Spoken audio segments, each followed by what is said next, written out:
നമസ്കാരം. അന്യോന്യത്തിലേക്ക് എല്ലാ പ്രേക്ഷകർക്കും സ്വാഗതം. ഇന്ന് നമ്മളോടൊപ്പമുള്ളത് CPIMൻ്റെ കണ്ണൂർ ജില്ലാ സെക്രട്ടറി സഖാവ് പി ജയരാജനാണ്. നമസ്കാരം. ജയരാജേട്ടന് കതിരൂർ മനോജ് വധക്കേസിൽ ജാമ്യം കിട്ടിയിരിക്കുന്നു. ഒരു കേസിൽ അതൊരു കൊലക്കേസാണെങ്കിൽ പോലും പ്രതിക്ക് ജാമ്യം കിട്ടുന്നത് ഒരു വാർത്തയല്ല. പക്ഷേ ഒരുപാട് കാരണങ്ങളാൽ അതൊരു വലിയ വാർത്തയായി കേരളത്തിൽ വലിയ ചർച്ചാ വിഷയമായി മാറിയിരിക്കുന്നു. അതിന് ഇരയായ ആൾ എന്ന നിലയ്ക്ക്, ആ ആനുകൂല്യം ഇപ്പോൾ കിട്ടിയ ആൾ എന്ന നിലയ്ക്ക് താങ്കൾ എന്ത് പറയുന്നു? ഇത് ഈ രാഷ്ട്രീയമായിട്ടുള്ള ഒരു ഗൂഢപദ്ധതിയുടെ ഭാഗമായിട്ടുള്ള ഒരു കള്ളക്കേസാണ്. അത് കോടതിയിലും ഞാൻ പറഞ്ഞിട്ടുണ്ട്. കാരണം കതിരൂരിൽ മനോജ് എന്ന RSSൻ്റെ പ്രവർത്തകൻ കൊല്ലപ്പെട്ടു എന്നത് യാഥാർത്ഥ്യമാണ്. അതിലെ പ്രതികളെ അന്വേഷിച്ച് കണ്ടുപിടിക്കുന്നതും ആവശ്യമായിട്ടുള്ള കാര്യമാണ്. പക്ഷേ CPMനെ സംബന്ധിച്ചിടത്തോളം ആ കേസുമായിട്ട് ബന്ധമില്ല, പാർട്ടിക്ക് ബന്ധമില്ല എന്ന് ഞങ്ങൾ വ്യക്തമാക്കിയതാണ്. പക്ഷെ സംഭവം നടന്നിട്ടുണ്ട്. പക്ഷേ ഈ കതിരൂർ സംഭവം നടന്നതിനെ തുടർന്ന് RSS നേതൃത്വം കൃത്യമായിട്ടുള്ളൊരു പദ്ധതി ആസൂത്രണം ചെയ്തു. അതിൻ്റെ ഭാഗമായിട്ട് ഒരു നിവേദനവുമായി കേരളത്തിലെ മുഖ്യമന്ത്രി ഉമ്മൻചാണ്ടിയെ കണ്ടു, ചെന്നിത്തലയെ കണ്ടു. ചെന്നിത്തലയും ചാണ്ടിയും RSS നേതാക്കന്മാരും ചേർന്നുകൊണ്ടാണ് രണ്ട് തീരുമാനങ്ങൾ കൈക്കൊണ്ടത്. ഒന്ന്, കതിരൂർ കേസിൽ UAPയെ ഉൾപ്പെടുത്തണം. രണ്ടാമത്, ഇത് CBI ഏൽപ്പിക്കണം. ഇത് രണ്ടും RSS നേതൃത്വത്തിൻ്റെ പദ്ധതിയുടെ ഭാഗമാണ്. അതിന് പച്ചക്കൊടി വീശുകയാണ് ചെന്നിത്തലയും ഉമ്മൻചാണ്ടിയും ചെയ്തത്. അത് കൃത്യമായിട്ടൊരു ഉദ്ദേശത്തോടു കൂടിയാണ്. CPMൻ്റെ നേതാക്കന്മാരെ പ്രതി ചേർത്തുകൊണ്ട്, ഗൂഢാലോചനയുടെ ഭാഗമായി പ്രതി ചേർത്തുകൊണ്ട് ദീർഘകാലം ജയിലിലടക്കുക. പിന്നീട് കേന്ദ്ര ഗവൺമെൻറ്റിൻ്റെ ഭാഗത്തു നിന്നും ഉണ്ടായിട്ടുള്ള നീക്കങ്ങളൊക്കെ പരിഗണിക്കുമ്പോൾ അതോടൊപ്പം സംസ്ഥാന UDF ഗവൺമെൻറ് നടത്തിയ നീക്കങ്ങളുമായി തട്ടിച്ചു നോക്കിക്കഴിഞ്ഞാൽ ഒരു കാര്യം വളരെ വ്യക്തമാണ്. ഈ കതിരൂർ കേസിൽ UAPA സെക്ഷൻ പ്രകാരം ഗൂഢാലോചന കേസിൽ ഉൾപ്പെടുത്തി എന്നെ ജയിലിലടക്കുക, അതോടൊപ്പം മറ്റ് ചില കേസുകളിലും ഉൾപ്പെടുത്താൻ വേണ്ടിയുള്ള കൃത്യമായ ആസൂത്രണം. അത് നിരവധി കേസുകളെ സംബന്ധിച്ചിടത്തോളം ഉൾപ്പെടുത്താനുള്ള കൃത്യമായ ഗൂഢപദ്ധതിയാണ് ആവിഷ്കരിച്ചത്.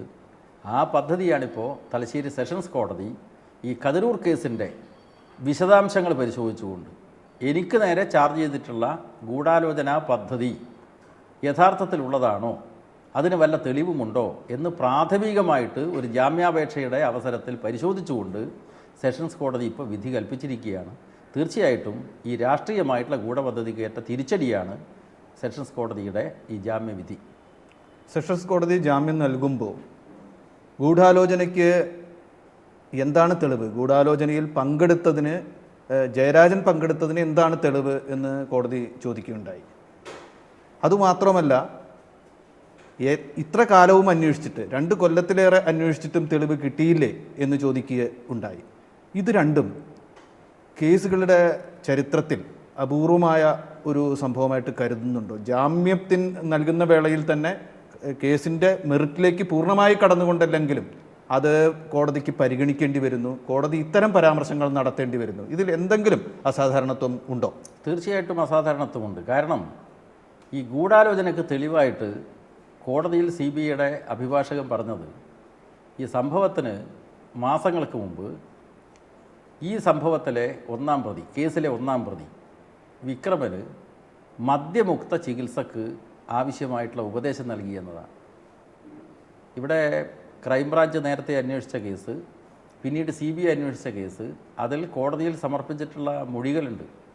ആ മൊഴി പ്രകാരം ഒന്നാം പ്രതിയായിട്ടുള്ള വിക്രമൻ്റെ ഭാര്യയുടെ അച്ഛനും അമ്മയും എൻ്റെ അടുത്ത് വന്നു.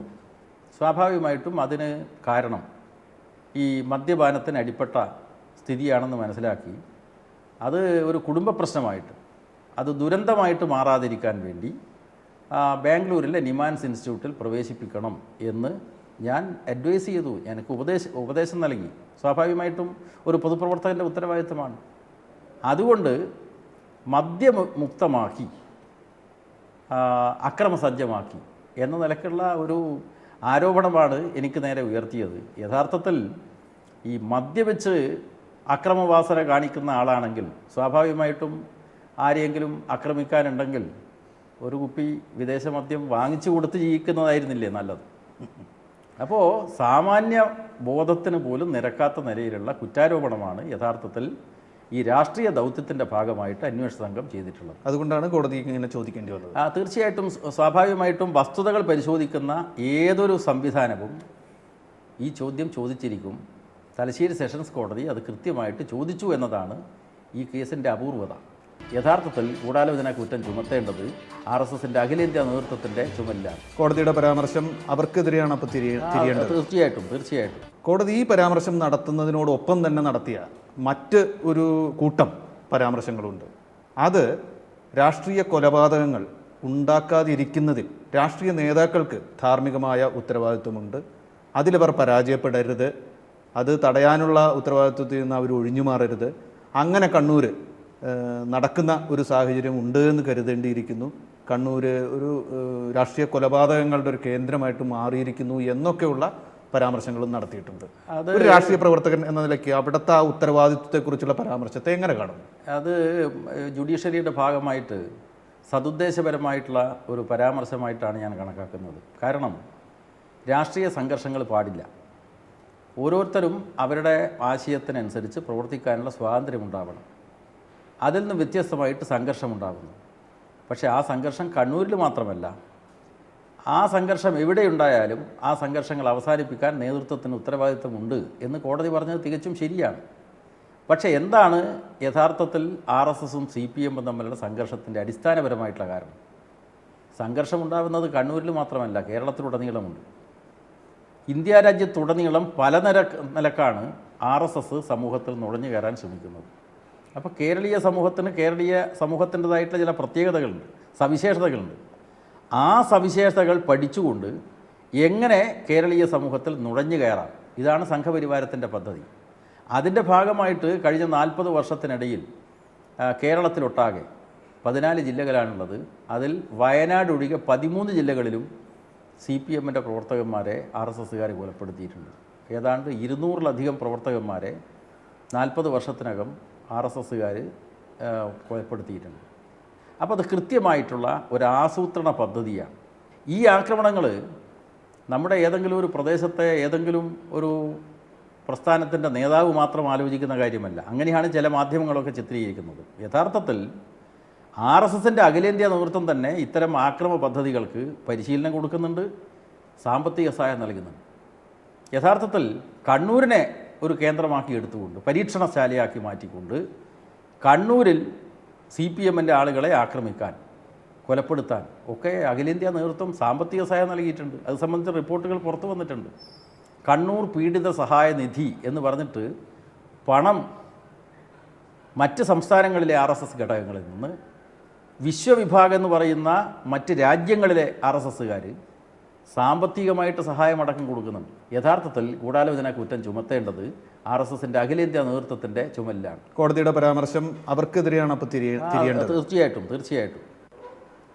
അതേസമയം സംഘർഷം അവസാനിപ്പിക്കാൻ എല്ലാ നേതൃത്വത്തിനും ഉത്തരവാദിത്തമുണ്ട്. ആ നേതൃത്വത്തിൻ്റെ ഉത്തരവാദിത്വം CPM എല്ലാ ഘട്ടങ്ങളിലും നിർവഹിച്ചിട്ടുമുണ്ട്. ആ അർത്ഥത്തിൽ കോടതിയുടെ ആ പരാമർശം അതിൻ്റെ സ്പിരിറ്റിൽ തന്നെ ഏറ്റെടുക്കും. തീർച്ചയായിട്ടും നല്ല സ്പിരിറ്റിലാണ് ഞാനതിനെ ഉൾക്കൊള്ളുന്നത്. താങ്കൾക്കെതിരെ ചുമർത്തിയത് UAPA ആണ്, ഭീകരതയ്ക്കെതിരെ ഉപയോഗിക്കുന്ന ഒരു നിയമം. ഇതുപോലെ തന്നെ എതിരാളികൾക്കെതിരെ രാജ്യദ്രോഹ കുറ്റം ചുമതലപ്പെടുത്തുന്നത് ദേശീയ തലത്തിൽ തന്നെ ഇപ്പോൾ BJPയുടെ ഒരു നയമാണ് എന്ന് തെളിഞ്ഞു. ഹൈദരാബാദ് യൂണിവേഴ്സിറ്റിയിൽ അത് പ്രയോഗിക്കാൻ ശ്രമമുണ്ടായി, JNUവിൽ പ്രയോഗിച്ചു. അത്തരത്തിലുള്ള പ്രശ്നങ്ങൾ ഉയർന്നു വരുന്നുണ്ട്. ഈ രണ്ട് തരത്തിലും എതിരാളികളെ രണ്ട് സ്ഥലത്തും ഇത്തരത്തിൽ നേരിടുന്നതിൻ്റെ സമാനതയെക്കുറിച്ച് എപ്പോഴെങ്കിലും ആലോചിച്ചിട്ടുണ്ടോ? തീർച്ചയായിട്ടും. ജയിൽ മോചനത്തെ തുടർന്ന് ഞാൻ മാധ്യമങ്ങളോട് പറഞ്ഞൊരു കാര്യം ഈ സമാനമായിട്ടുള്ള ഈ ഒരു പ്രവണതയെക്കുറിച്ചാണ്. NPC ഇവിടെ പറഞ്ഞ പ്രവണത നമ്മുടെ രാജ്യത്തിലെ ജനാധിപത്യവാദികളും മതനിരപേക്ഷവാദികളും ഗൗരവമായി പരിഗണിക്കേണ്ട കാര്യമാണ്. കാരണം മോഡി ഗവൺമെൻറ് അധികാരത്തിലിരുന്നു കൊണ്ട് RSSന് ഒരു അഖിലേന്ത്യാ തലത്തിൽ ശക്തിയാർജിക്കുന്നതിന് വേണ്ടിയുള്ള കൃത്യമായ ചില ആസൂത്രണങ്ങൾ നടക്കുന്നു. അതിൻ്റെ ഭാഗമായിട്ട് RSSനെ എതിർത്താൽ അതുപോലെ മോഡി ഗവൺമെൻറ്റിൻ്റെ നയങ്ങളെ എതിർത്ത് കഴിഞ്ഞാൽ നിങ്ങൾ രാജ്യദ്രോഹിയാണ്. കേരളത്തിൽ ഞാൻ എന്താ പറഞ്ഞു, കേരളത്തിൻ്റെതായിട്ടൊരു സവിശേഷതയുണ്ട്. ഇവിടെ നവോത്ഥാന പ്രസ്ഥാനങ്ങൾക്ക് ശേഷം തൊഴിലാളി വർഗ പ്രസ്ഥാനങ്ങൾ, കർഷക പ്രസ്ഥാനങ്ങളൊക്കെ ശക്തിപ്പെട്ടുള്ള സംസ്ഥാനമാണ്. ജാതിക്കും മതത്തിനും അതീതമായിട്ടുള്ള ഒരു സാമൂഹ്യബോധം, വർഗബോധം വളർന്നു വന്നിട്ടുള്ള മണ്ണാണ് ഈ മണ്ണ്. ആ മണ്ണിൽ RSSന് നുഴഞ്ഞു കയറാൻ കഴിയണമെങ്കിൽ ദേശദ്രോഹവും രാജ്യദ്രോഹവും അല്ല പറയേണ്ടത്, കമ്മ്യൂണിസ്റ്റ് ഭീകരതയെക്കുറിച്ചാണ് പറയേണ്ടത്, മാർക്സിസ്റ്റ് ഭീകരതയെക്കുറിച്ചാണ് പറയേണ്ടത്. അതിന് അടിസ്ഥാനം ഉണ്ടാക്കാൻ വേണ്ടിയിട്ടാണ് കതിരൂർ കേസിനെ അവർ ഉപയോഗപ്പെടുത്തിയത്.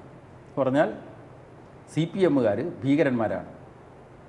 RSS നടത്തിയിട്ടുള്ള നിഷ്ഠൂരമായിട്ടുള്ള ആക്രമണങ്ങളും കൊലപാതകങ്ങളും മറച്ചു വെക്കാൻ വേണ്ടിയുള്ള കൃത്യമായിട്ട് ഒരു പ്രചരണ പദ്ധതിയുടെ ഭാഗമാണ് ഈ UAPA ഈ കേസിൽ ചുമത്താനുള്ള RSSൻ്റെ പദ്ധതി. അതിന് ഉമ്മൻചാണ്ടി കൃത്യമായിട്ട് എല്ലാ നടപടികളും ചെയ്തു കൊടുത്തു, സഹായങ്ങളും ചെയ്തു കൊടുത്തു.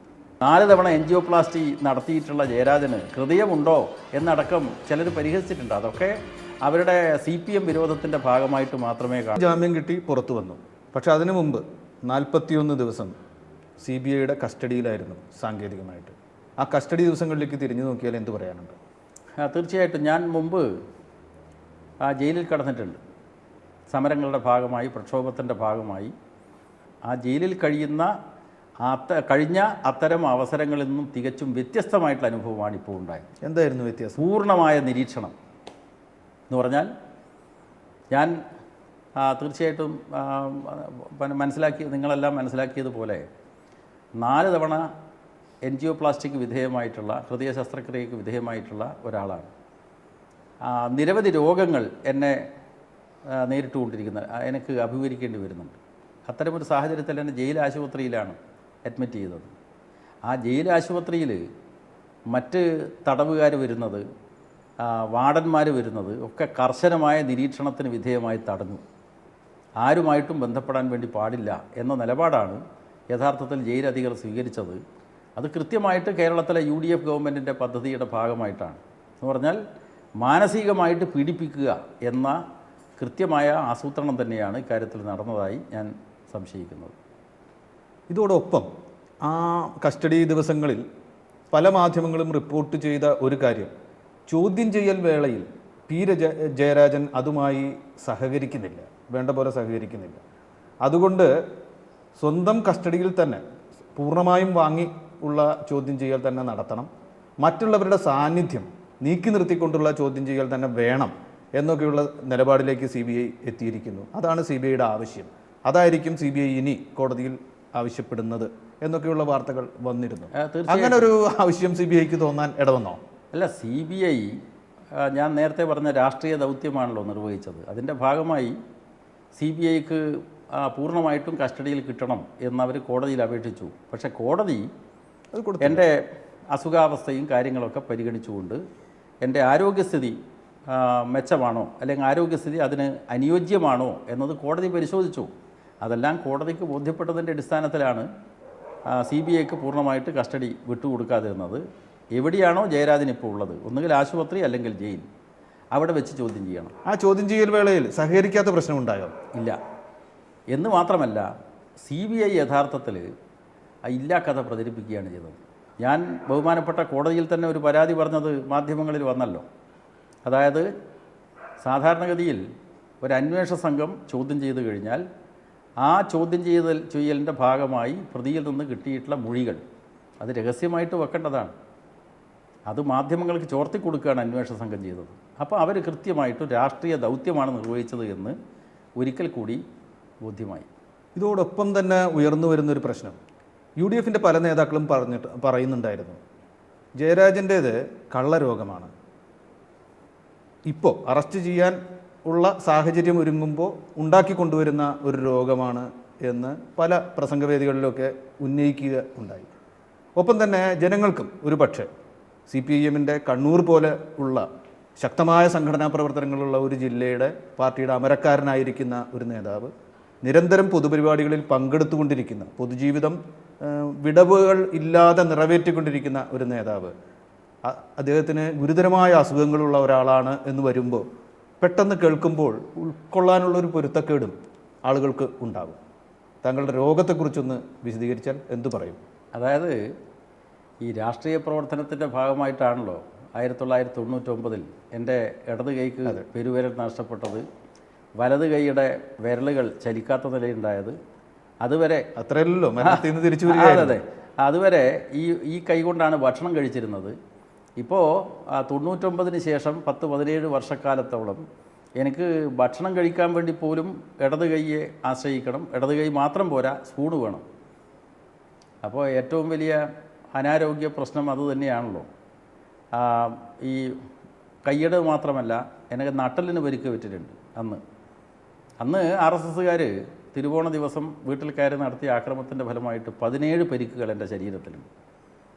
ഇതുമാത്രമേ പ്രത്യക്ഷമായിട്ട് നിങ്ങൾക്ക് കാണാൻ പറ്റുമെങ്കിൽ ശരീരത്തിൽ നട്ടലിനുണ്ട്, കാലിനുണ്ട്, അങ്ങനെ നിരവധി, കഴുത്തിനുണ്ട്, പുറത്തുണ്ട്, ഇങ്ങനെ നിരവധി പരിക്കുകളുണ്ട്. അപ്പോൾ അത്തരത്തിലുള്ള ഒരു പൊതുപ്രവർത്തകനായിട്ടുള്ള എനിക്ക് യാതൊരു ആരോഗ്യ പ്രശ്നവുമില്ല. 99 ഈ ആക്രമണത്തിന് ശേഷം 2004 ഇതുപോലെ ഒരു മാധ്യമ ചർച്ചക്കടയിലാണ് എനിക്ക് തളർച്ച അനുഭവപ്പെട്ടത്. അതേ തുടർന്ന് കൊച്ചി അമൃത ഹോസ്പിറ്റലിലാണ് ആദ്യത്തെ ഈ ഹൃദയത്തിലേക്കുള്ള രക്തക്കുഴലിൽ ബ്ലോക്ക് ഉണ്ട് എന്ന് മനസ്സിലായി എൻജിയോപ്ലാസ്റ്റി ചെയ്തത്. 2005 വീണ്ടും ചെയ്തു, 2007 വീണ്ടും ചെയ്തു, 2015 4ാമത്തെ എൻജിയോപ്ലാസ്റ്റിയും ചെയ്തു. രാഷ്ട്രീയ എതിരാളികൾ പല നിലക്കും CPMൻ്റെ ഒരു പ്രവർത്തകനായിട്ടുള്ള എന്നെ പരിഹസിച്ചിട്ടുണ്ട്.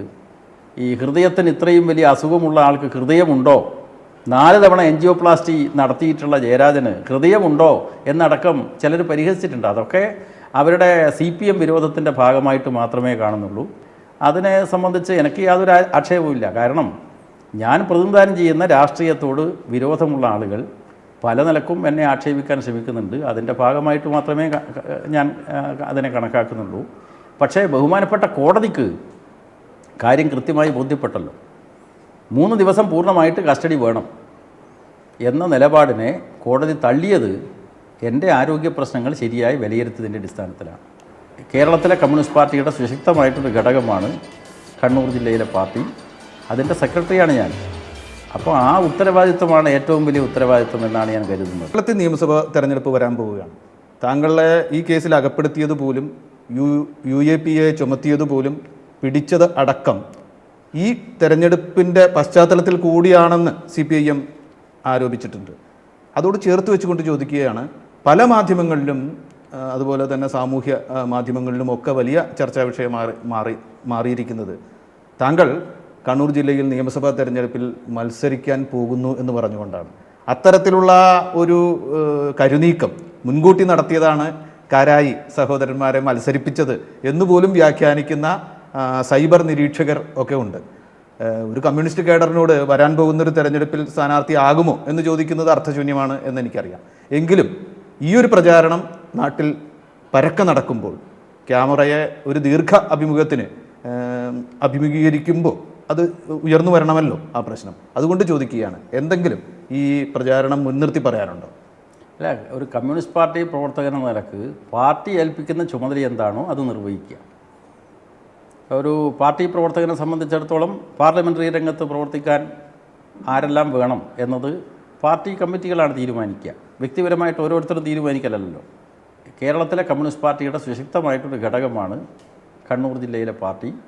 അതിൻ്റെ സെക്രട്ടറിയാണ് ഞാൻ. അപ്പോൾ ആ ഉത്തരവാദിത്വമാണ് ഏറ്റവും വലിയ ഉത്തരവാദിത്വം എന്നാണ് ഞാൻ കരുതുന്നത്. അപ്പോൾ ആ ചുമതല എനിക്ക് തന്നെയാണ്. അപ്പോൾ പാർട്ടി പ്രവർത്തകനെ സംബന്ധിച്ചിടത്തോളം ജില്ലയിലെ പാർട്ടിയുടെ പ്രധാന ഉത്തരവാദിത്വമാണ് ഞാൻ നിർവഹിക്കേണ്ടതായിട്ട് പാർട്ടി തീരുമാനിച്ചിട്ടുള്ളത്. അതാണ് ഏറ്റവും വലിയ കാര്യമായിട്ട് ഞാൻ കണക്കാക്കുന്നത്. എന്തായാലും നമ്മൾ പറഞ്ഞ തെരഞ്ഞെടുപ്പിലെത്തി. താങ്കളുടെ ചുമതലയിൽ ഒരു ജില്ലയുണ്ട്.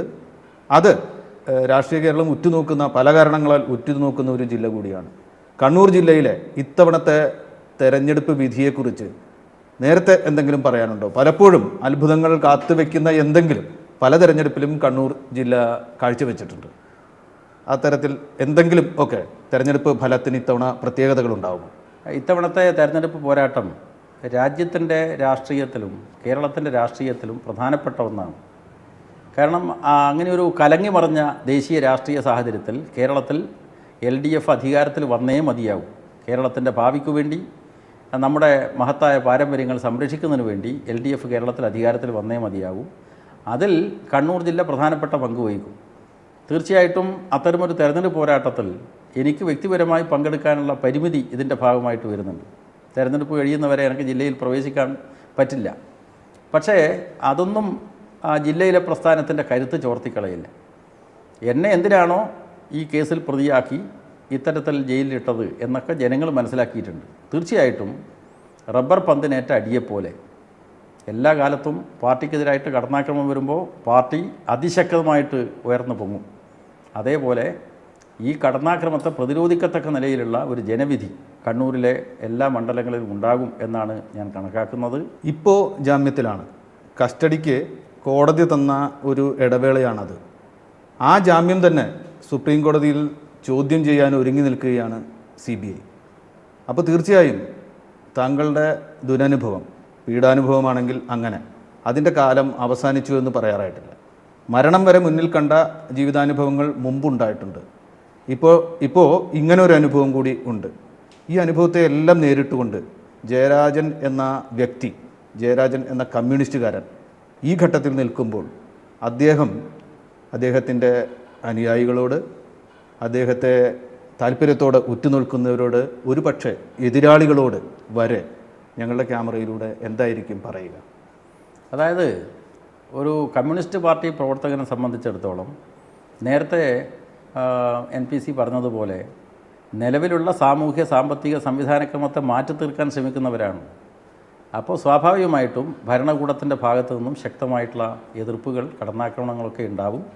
അതൊക്കെ പ്രതീക്ഷിച്ചുകൊണ്ടാണല്ലോ രാഷ്ട്രീയ പ്രവർത്തനം നടത്തുന്നത്. അപ്പോൾ ഇതുപോലെയുള്ള പ്രതിസന്ധി ഘട്ടങ്ങൾ ഉണ്ടാവും എന്ന് കണക്കാക്കിയിട്ടാണ് ഞങ്ങളൊക്കെ പ്രവർത്തിക്കുന്നത്. ആ പ്രതിസന്ധിയെ അതിജീവിക്കാനുള്ള കരുത്ത് വ്യക്തിപരമായിട്ട് എൻ്റെ മാത്രം കരുത്തല്ല, ഈ നാട്ടിലെ വർഗപ്രസ്ഥാനങ്ങളുടെയും ബഹുജന പ്രസ്ഥാനങ്ങളുടെയും സർവോപരി കമ്മ്യൂണിസ്റ്റ് പ്രസ്ഥാനത്തിൻ്റെയും കരുത്താണ്. ആ കരുത്തിനെ ആശ്രയിച്ചുകൊണ്ട് മുന്നോട്ട് പോകാൻ കഴിയും എന്നാണ് ഞാൻ വിശ്വസിക്കുന്നത്.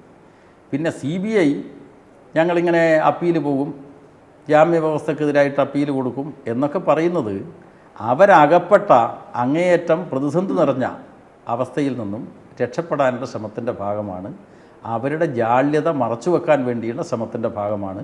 കാരണം ഈ കെട്ടിപ്പൊക്കിയ കേസ് പൊതുസമൂഹത്തിൻ്റെ മുമ്പിൽ രാഷ്ട്രീയമായ ദുരുദ്ദേശത്തോടു കൂടി ഉണ്ടാക്കിയതാണ് എന്ന് കൃത്യമായ ബോധ്യം ഇന്ന് ജനങ്ങൾക്കുണ്ടായിട്ടുണ്ട്. ആ ജാള്യത മറച്ചു വെക്കാൻ വേണ്ടി ഞങ്ങൾ സുപ്രീം കോടതിയിൽ പോകും, മറ്റ് കോടതിയിൽ പോകും എന്നെല്ലാം അവർ പറയുന്നു എന്ന് മാത്രമേ ഞാൻ കണക്കാക്കുന്നുള്ളൂ. വളരെയധികം